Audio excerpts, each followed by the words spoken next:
ask them to join. They want to have a personal connection with you as a candidate or you as a leader in the campaign. You want to figure out why they're joining you, what their motivations are, and then try as much as possible to align your campaign with what their motivations are.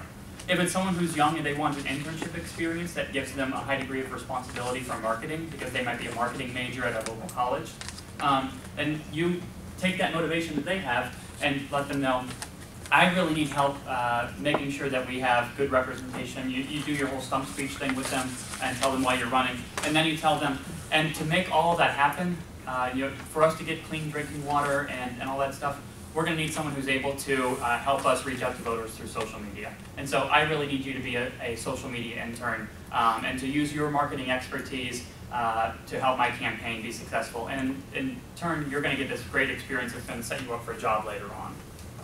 You want to figure out what their motivations are and align your candidacy with their motivations. And then have them do what they're best at doing.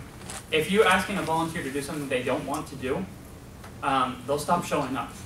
And that's a lost volunteer. That's the last thing that you want. You want to make sure that you can challenge them sometimes and push them a little bit, but you don't want to push them too far outside their comfort zone.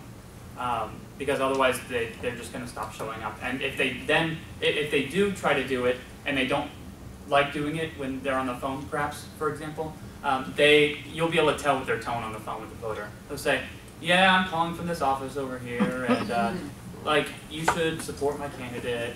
She's Alina, she's running, she's really great. Okay, thanks, bye. That's the kind of message that you'd be sending to your voters then, and that's not the kind of thing that you want to be doing. So align with their strengths so they're doing what they like to do. If people have an interest in doing something, you should be able to find a way for them to put that strength and that knowledge base to work. And if you can't figure that out, then you need a new volunteer director, because any volunteer director should be able to align resources and put them towards needs. And then finally, about expectations, let them know up front what's going to be expected of them. And it seems like common sense, and it is, but you'd be surprised how many candidates don't do this and how many campaigns don't do this. And then they're really surprised later on when all their volunteers are leaving when they need them the most. The best thing you can do is be upfront about those expectations right away and have them say no, that they can't commit to something like that, rather than them commit to it and then not show up for 3 weeks in a row when you really need them. And then you're spending time calling them instead of voters, trying to figure out what happened and what went wrong, and then they're dodging your phone calls, and it's a mess. And it's better to be clear up front about what you want.